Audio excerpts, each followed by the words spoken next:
If you are hanging out with negative people, I would bet that you are a negative person. Or I would bet if you are hanging out with people that are thinking small and always complaining, the odds are you're probably a complainer. But on the flip side, if you're hanging out with a group of people who are doing big things and chasing their dreams, the odds are you're probably doing big things as well and also chasing your dreams. All right, guys, welcome to The Report, episode number 1. Super excited and thrilled that you're tuning in. Been super excited for the launch of this podcast. It's been about 3 months in the making. Put a lot of time and thought and effort into what I wanted it to be like. And so with that, this episode, what I'm going to do is talk a little bit about why I started the podcast, what to expect on the show, and why you should listen. And then I'm going to get into a little bit about myself for anyone out there who has not heard about me or knows much about me. And then I'm going to end and conclude with one of the biggest takeaways and learning lessons that has helped me grow in both my personal life and in my business life. So to start, why did I start this podcast? I just kind of wanted to pay it back because I know when I was a kid growing up, I didn't have access to YouTube. There was no podcast. There was no social media. And so a lot of the things that I'm, learning today, I didn't have access to. I didn't even know was a possibility. I never even knew that I was, born and meant to be an entrepreneur. So with that, I really wanted to have a show that's just unique, real, and just authentic. I really want to talk and highlight about a lot of the stuff that I'm going through in my own personal journey as I continue to, buy more real estate and build my business. Because I feel like there's not a lot of other podcasts out there to where they're just super transparent. So that's one of the things I'm going to do. In terms of what to expect, I'm going to be doing a lot of episodes with guests, but with that, I'm going to be doing a lot of episodes solo, sort of like this, with some more how-to stuff, takeaways, learning lessons, and just kind of talk about mindset and things that I'm personally going through in hopes to inspire others that might be in that same position. With a lot of the guests that I'm going to be bringing on, you're going to hear from Tariq El Moussa from HGTV Flip or Flop. You're going to be hearing from Cliff Averill, 10-year NFL vet with the Seattle Seahawks and NFL Super Bowl champ. And I'm going to be bringing on a lot of bigger name guests, not just real estate investors, but entrepreneurs, athletes, anyone who's self-made, who has made a name for themselves and hopes to inspire others looking to build their own dream. So with that, you probably see a 50-50 mix, a blend of both me interviewing and then also just me doing solo stuff. So let me know in the comments. Love to hear your guys' feedback, what you like, what you don't like. If there's certain topics that you want to hear covered, let us know, and we'd love to do some episodes on it, because at the end of the day, this show is for you guys, the audience, and not for us. So that said, a little bit about myself. For any of you that aren't familiar, I grew up middle class. My mom was a immigrant from Taiwan. My dad is Dutch. He grew up in Holland. And I was always taught from a young age to, go to school, get good grades, go to college and get a job. And for the most part, that's what I did. Worked some retail jobs when I was in high school. And when I got to college, I had my first sales job. And that was the first taste of what I had, or what it was like to, control your paycheck to a certain degree, working that sales job. So I was selling cell phones while I was going to college. Loved it. I used to play sports when I was younger, like basketball, baseball, and so I have a competitive background, and so I think that's why I kind of excelled in sales. And so I did pretty well, and some of my coworkers went on to sell cars. They said, "Hey dude, you should come over and slang some cars with us. You'll make a lot more money." So went in and started selling cars with them. It was a Nissan dealership here in San Diego called Mossy Nissan, if you're familiar, and just started selling cars and did really well at that. And so I thought, man, when I get out of college, I want to sell commercial real estate, because that's where the big commissions are. And I knew if you do a couple big deals a year, you'd be set. So got out of college, graduated, it was 2008. The entire economy was kind of coming down and collapsing at the time. I interviewed with a couple commercial brokerages, CB Richard Ellis and Grubb & Ellis. And both of those internship positions were actually pulled because of the economy. So they hit me up and they both said, "Hey, we love your hustle. We think you'd be great at this, but this is not the best time to get into this industry." And so I found myself working on a car lot, wondering what am I going to do with my life? And I stumbled across a job as a air traffic controller with the federal government, controlling airplanes in the sky. Basically, I was the guy looking at a radar scope, controlling the airplanes. You got a headset on, you're talking to pilots, and you're telling the planes where to go, turn left, turn right, descend, climb, maintain. You're issuing speeds, and you're basically keeping them separated in the air. Very, very unique, fun job. Did it for 11 years. Met a lot of really, really cool, amazing individuals in that career field. A lot of them invest with me today in a lot of these commercial real estate deals. And I'm friends with a lot of them still. Great guys and gals. But along the way, I remembered real estate. I read the book Rich Dad Poor Dad from Robert Kiyosaki, and I thought, man, like, I got to figure out how to get into the real estate game, and I got to figure out how to do this, because I was just at the point where I just felt like I needed more out of life than just clocking in and clocking out, collecting a paycheck, and then, spending the rest of my time going out partying. I was going out to bars. I was chasing females around. Learning to become a successful real estate investor can take a lot of time and dedication, which some people just don't have. If you're one of these individuals, this doesn't mean you can't invest in real estate. My company, Summers Capital, is buying a bunch of boutique hotels right now, and you can invest with us in these deals without having to do any of the work. Our team sources the deals, we secure the lending, we take care of all the renovations, and we even handle all the day-to-day operations with our in-house management company, making it truly hands-off and passive for our investors.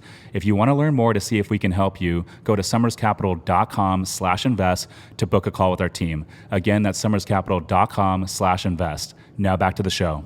And so it started to get redundant, and I was like, I got to figure this out. And so started taking it seriously. I started reading books on real estate investing. I started listening to podcasts. I started going to networking events before I even owned any real estate, and just started meeting people and studying. And I just got to the point where I became obsessed. And for like literally a 9-month span, I didn't do anything but study real estate investing and business. And then I thought, okay, well, now it's time to take action. And this is just a few years ago. This is 2019. For perspective there. And I did at the time what a lot of people in society will say is too risky, but I cashed out my 401k, and I used that as my seed money to buy the first deal. And the first deal was an 11-unit apartment building in Cincinnati, which I bought for $350,000. It was run down, C-class, had a lot of deferred maintenance. It had all the problems. But that was my first deal, and learned a lot from it. Fixed that property up. And about 18 months later, I refinanced it and pulled all my money out in some. Shortly after that deal, I actually partnered with a couple partners that I no longer have, but we bought a 32-unit building in Indianapolis, fixed that property up, sold it a couple years later for a nice profit. But after that deal, we partnered with a group. We were looking for some mentors that could kind of help us take it to the next level and show us the ropes on how to like take down bigger deals and learn how to raise money. So there's a group, and I still have them today as my mentors, and I owe a lot of my success and credit to both of these individuals, and that's John and Tony Azar. They're out of North Carolina. They've transacted north of 8,000 apartment units. They have a massive portfolio worth over $500 million today. And they took us under their wings and literally taught us everything from how to underwrite deals, how to raise capital, how to scale a business, and that sort of thing. And I owe a lot of my success to them. I still reach out to them today whenever I have high-level questions that need to be answered. But anyways, great guys. And we took down a couple larger deals with them. We kind of co-sponsored a couple large deals with them, 150 units in Greensboro, North Carolina, called the Arbors, which we still own today. And the other one is a 145-unit community out in Greensboro as well, called Timber Creek, which we still own today. After that, I started getting more into the short-term rental game. I had backed into a couple short-term rental deals in like late 2019, early 2020 during the pandemic here in San Diego, and those things were just humming along and doing well. So I thought, you know what if we start to scale this side of the business and pick up some more of these short-term rentals? So built out a company called Fortune Cribs.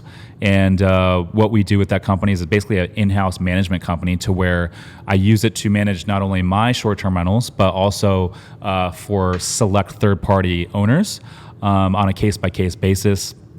Today, we manage about 40 short-term rental listings around the country, short-term rentals and some boutique hotels.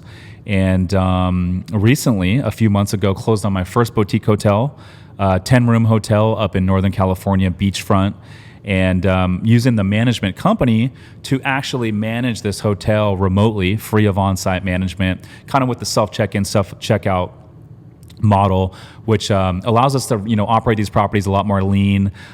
We don't have a need for an on-site manager, so we can take that manager unit on, bring it online, which brings in additional revenue, so which is pretty cool.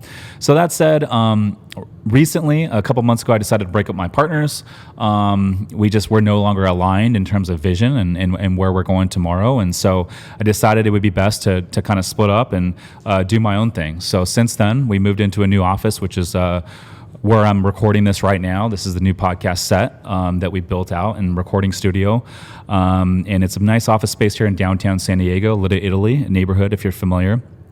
And brought on some more key players. We're growing our team. There's 8 of us now. There's 6 of us full-time here in the office, and 2 of us full-time in the Philippines as virtual assistants.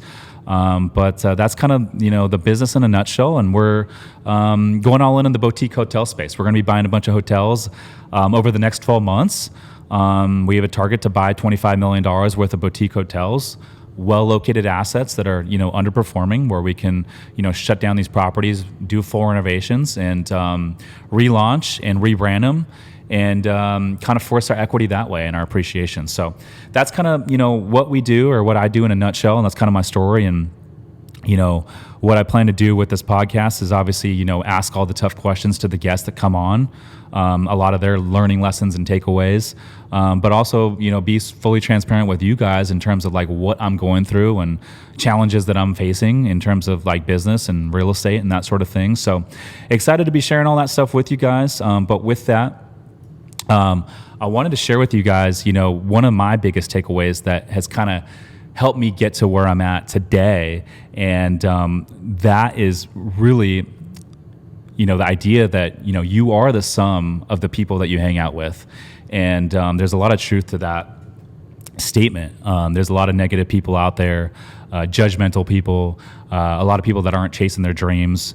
And I feel like we were put on this planet to chase our dreams and to go do big things and accomplish things. Like, at least for me, happiness stems from growth and progress. I never knew this until recently, and so the more I'm growing, the more I'm progressing, the happier I am. Hey guys, real quick, I hope that you're finding value in this show. If you could do me a huge favor and drop a 5-star review on Apple Podcasts or whichever platform you're listening on, it would mean the world to me. Also, if you know of anyone that would potentially benefit from this podcast, feel free to share it with them so we can help more people build wealth through real estate investing. Now back to the show. And so I guess the biggest takeaway for me is like, I had a lot of negative and judgmental individuals in my life. And some of these individuals can really bring you down and talk you out of pursuing your dreams, and just can kind of be a cancer to hang out with. And I would bet that if you are hanging out with negative people, I would bet that you are a negative person. Or I would bet if you are hanging out with people that are thinking small and always complaining, the odds are you're probably a complainer. But on the flip side, if you're hanging out with a group of people who are doing big things and chasing their dreams, the odds are you're probably doing big things as well and also chasing your dreams. So my biggest takeaway was, there was one individual in my life. He was a best friend of mine at some point. We had gone to college together, and we had known each other for 15, 16 years at the time. And, I just kind of felt like over the years we had kind of grown apart, and our relationship became more and more challenging to see each other.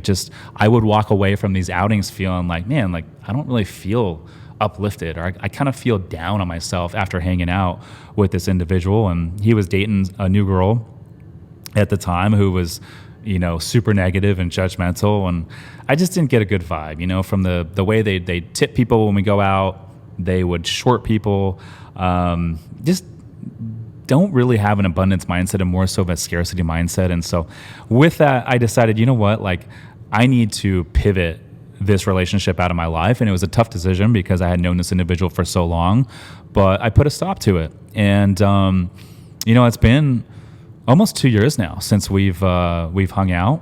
But what I've realized is it's okay. If there's someone in your life that is no longer conducive with where you're trying to go tomorrow, you don't have to force that relationship.